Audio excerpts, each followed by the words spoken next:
Bu Dep, bagaimana protokol naturopati untuk insomnia? Bu Dep, sering jajan minuman manis kekinian. Adakah resiko untuk tubuh selain diabetes? Saat duduk mau berdiri, lutut bersuara tapi tidak sakit. Kekurangan apa ya Bu Dep? Bu Dep, apa hubungannya GERD dengan hypokalemia? Saran suplemen kalium pakai apa ya Bu?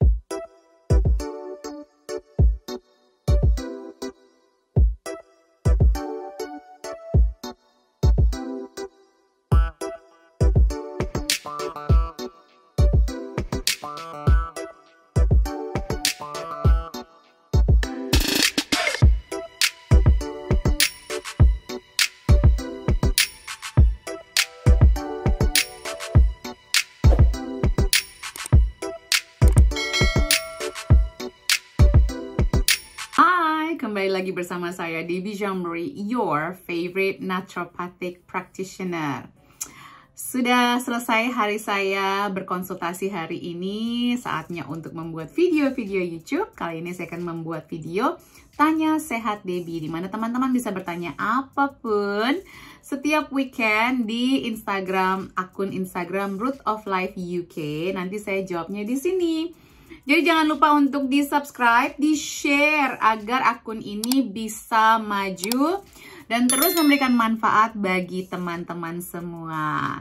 Jadi semua informasi yang saya share adalah ilmu kesehatan naturopati, teman-teman. Kalau mau tahu naturopati itu apa, silahkan di scroll down. Saya udah bikin 2 video soal naturopati. Oke, kita akan mulai. Pertanyaan pertama dari Wijna Akila. Bu Dep, sering jajan minuman manis kekinian. Adakah resiko untuk tubuh selain diabetes? Oh banyak. Bisa jadi peradangan kronis. Bisa tergantung ya minuman manisnya apa ya. Kalau misalnya ada susu-susu komersil juga itu. Tadi kan peradangan kronis itu dari gula-gulaannya. Jadi gula putih atau high fructose corn syrup itu lebih parah daripada gula putih ya teman-teman, yang banyak digunakan di minuman kekinian. Bahkan kopi-kopi kekinian tuh semuanya menggunakan sirup high fructose corn syrup yang itu highly processed banget teman-teman. Not good. Terus kalau pakai susu komersil, susu kental manis. Jadi susu komersil aja nih ya yang klaimnya susu segar, nggak ada susu segar teman-teman. Adanya susu yang jadi bubuk terus dicampur dibikin cair. Kelihatannya atau diklaimnya susu segar, tidak. Jadi sudah ada apa ya, kelebihan produksi susu dunia, dilemparnya ke Asia, dibuatlah segala makanan-makanan manis kekinian, minuman makanan manis kekinian zaman sekarang itu. Yang akhirnya nanti bisa menyebabkan penyakit spesifik peradangan kronis yang lebih ke arah satu, gangguan sistem reproduksi perempuan. Jadi kayak segala macam peradangan di sistem reproduksi kita, entah itu endometriosis, dysmenorrhea, PCOS, macam-macam deh teman-teman ya. Bahkan sampai ke PID, terus pelvic inflammatory disease, penyakit peradangan di pelvis area. Soalnya tadi ada yang pertanyaan berikutnya ada soal pelvis ya teman-teman. Jadi saya sekaligus menggaungkan. Terus apalagi ya, tulang, keropos tulang. Jadi kalau vitamin D kita nih, saya ngeliat ibunya berjilbab, dicek apa enggak, dioptimalkan enggak vitamin D-nya. Kalau kita vitamin D-nya kurang, terus kita mengkonsumsi banyak tinggi kalsium seperti susu-susuan yang juga mencetus peradangan, nanti tulangnya juga jadi bisa gampang rusak, gampang patah. Dan emang nggak sekarang, nanti ya, udah 50-60 baru berasa ya. Tapi kan semua investasi dimulai dari sekarang, tidak ada investasi jangka pendek yang kelihatannya langsung jangka pendek. Apalagi ya, minuman manis ya tergantung isinya apalagi. Jadi nggak bisa dikategorikan lurus aja nih minuman manisnya seperti apa. Mungkin pewarnanya, kalau ada pewarna ya itu lain lagi nih permasalahannya, bisa mengganggu even mental health. Jadi banyak ya, bukan hanya diabetes saja. Obesitas bisa jadi, adiksi terhadap manis-manis. Oke. Oh, Alzheimer, demensia, karena itu sebenarnya adalah diabetes tipe 3. Oke.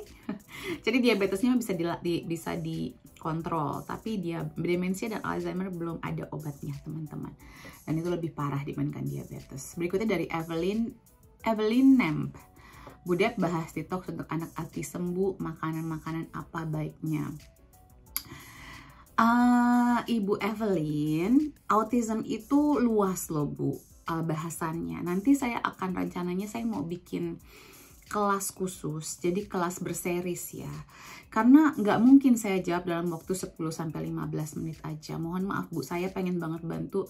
Saya setiap tahun tuh pasti selalu mengadakan kelas autism.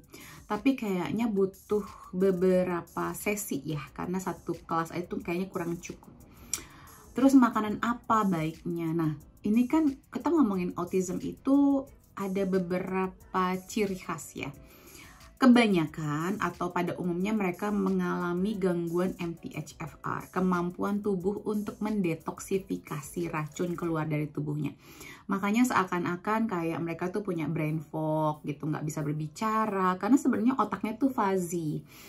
Nah, itu memang membutuhkan detox, tapi ya ini detoxnya tuh macem-macem Bu. Makanan apa baiknya? Sebenarnya ada tesnya ya Bu, namanya IgG. Ibu bisa ke Leader Indonesia.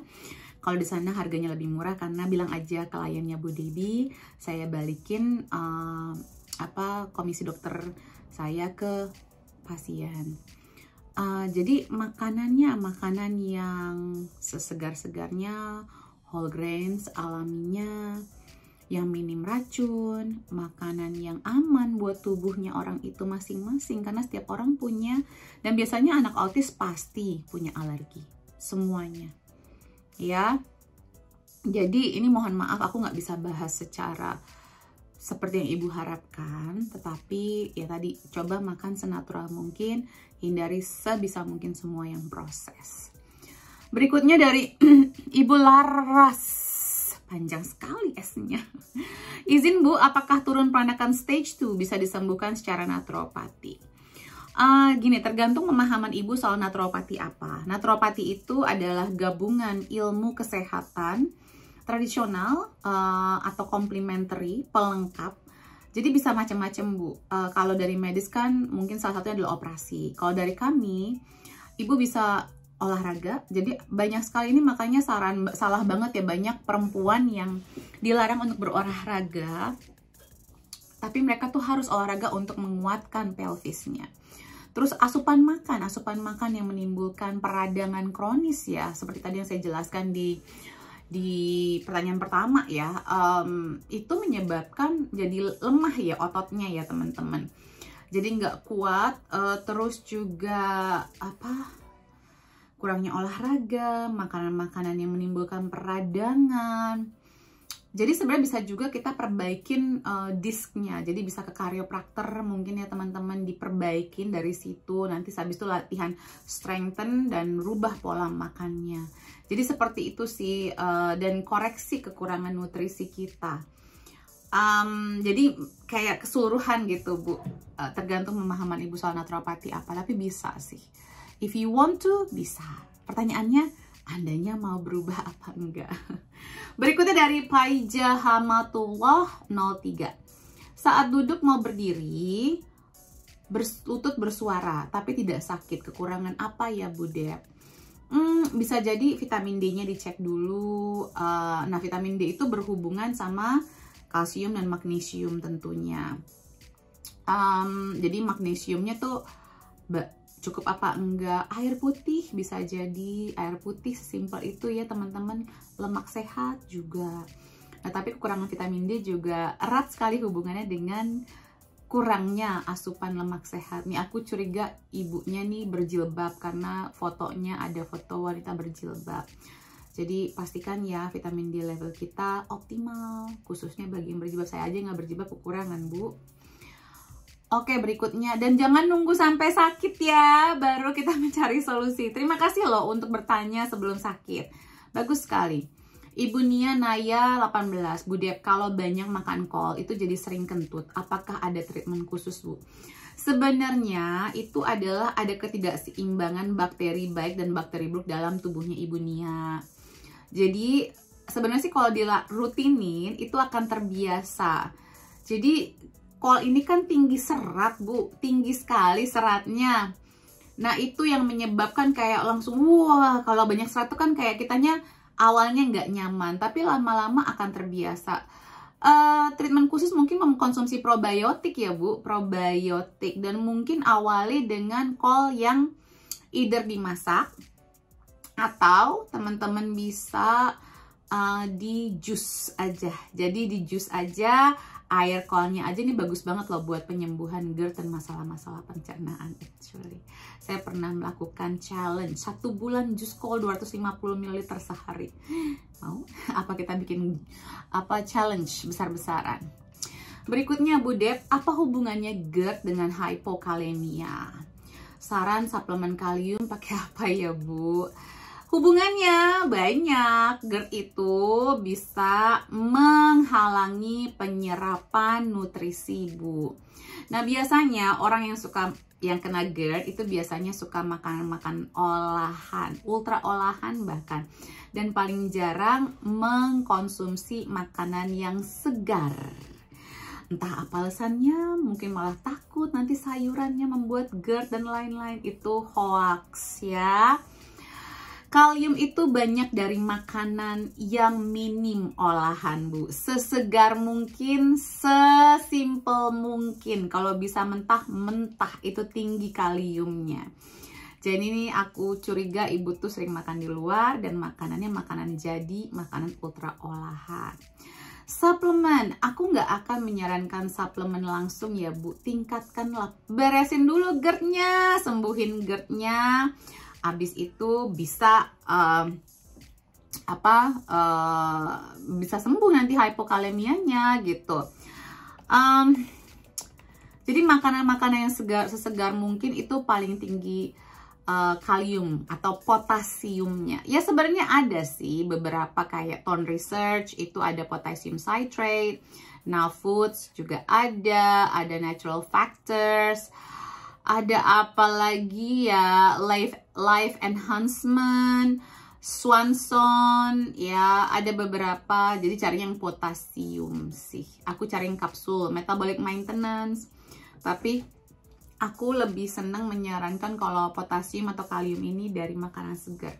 Dan more importantly, sembuhkan GERD-nya. Berikutnya dari Biru Staff, Bu, anak saya jari telunjuknya luka digigit kelinci, lumayan dalam. Protokolnya apa ya Bu? Aduh, kasihan. Saya akan memberikan semprot dengan Colloidal Silver, lalu ditambahin Manuka Honey untuk di kulitnya. Dari dalam Ibu menambahkan arnika untuk mempercepat penyembuhan, probiotik, fish oil, dan vitamin C untuk mempercepat penyembuhan. Berikutnya Zarni_Octavia, tips menaikin BB yang ada gangguan lambung Bu. Susah benar naiknya. Ya disembuhin atuh gangguan lambungnya, dicari atuh akarnya, diperbaiki sampai ke akar-akarnya. Nah, BB itu nggak naik karena ada beberapa hal ya, teman-teman. Satu, karena kekurangan zinc. Jadi coba dicek zinc levelnya dan diperbaiki kekurangannya. Kalau udah kekurangan, dosisnya 2-5 mg per kilogram berat badan selama 2-3 bulan. Lalu dites ulang. Berikutnya, hindari grains. Jadi kayak beras, nasi, itu bisa menghalangi penyerapan dari zinc. Paham ya teman-teman, karena kekurangan zinc kita tidak bisa menyerap lemak kita secara optimal, nafsu makan kita pun terganggu, dan mungkin masalah-masalah lain terjadi. Nah kalau kita makan grains, apalagi kalau yang nggak dimasak dengan cara naturopati, itu semua akan menghalangi penyerapan zinc, kalsium, dan juga zat besi yang bisa menaikkan berat badan. Berikutnya adalah terlalu banyaknya konsumsi produk susu. Jadi jangan makan itu tuh semua, pokoknya ada produk susu keju-kejuan, boba dan lain-lain itu. Sekarang semua bahkan makanan-makanan ringan asli Indonesia aja udah ditambahin sama susu-susuan ya segala macam. Berikutnya perbanyak asupan lemak sehat. perbanyak asupan lemak sehat secara sadar. Teman-teman bisa nonton YouTube channel saya di Ramadan Cooking Club tahun lalu, tahun 2022. Saya banyak sekali membuat resep-resep masakan dari scratch ya, dari nol, untuk teman-teman yang mau menaikkan BB tapi bebas alergen. Terakhir, teman-teman bisa apalagi ya, mungkin yang akan saya sarankan sih vitamin D-nya juga dicek ya teman-teman ya, karena banyak sekali masalah pencernaan itu disebabkan oleh kekurangan vitamin D atau stress level yang meningkat. Jadi coba perbaikin masalah pencernaannya. Oke, semoga membantu. Aku mencoba untuk memberikan tambahan-tambahan, kayak udah cukup ya itu ya. Berikutnya dari Hapsari Restu. Budep hitung dosis vitamin D anak 7 tahun dengan level vitamin D 27,9. Apakah sama dengan dewasa yang di YouTube Root of Life? Sama Bu, sama banget ya. Berapapun umurnya, sama banget, ikutin aja panduannya. Berikutnya Ibu Nyiluk Budep, bagaimana protokol naturopati untuk insomnia? Insomnia itu tergantung nih penyebabnya apa, karena saya sebenarnya kita bakal ada sekolah ibu sehat alami ya teman-teman, mulai bulan depan, awal bulan depan, namanya body clock. Kayaknya itu lebih tepat deh untuk ibu datang, karena insomnia ini bisa beragam Bu. Kenapa? Yang paling paling umum adalah kekurangan magnesium. Jadi ibu bisa tolong coba magnesiumnya dikonsumsi dulu, atau tingkatkan asupan makanan-makanan yang mengandung magnesium. Jadi ada tuh Bu di YouTube channel saya soal magnesium di micro habit, di video micro habit ya. Oke, semoga bermanfaat. Teman-teman ingat, sehat itu bisa dimulai dari kapan saja, dari dimana saja, dan berapapun kemampuan ekonomi kita. Jadi belajarlah naturopati sedini mungkin agar kita bisa terhindar dari segala macam penyakit dan konsumsi obat-obatan kimia. Semoga bermanfaat video Tanah Sehat Baby hari ini atau minggu ini. Jangan lupa di like, di subscribe, dan di share. Salam sehat selalu. I love you.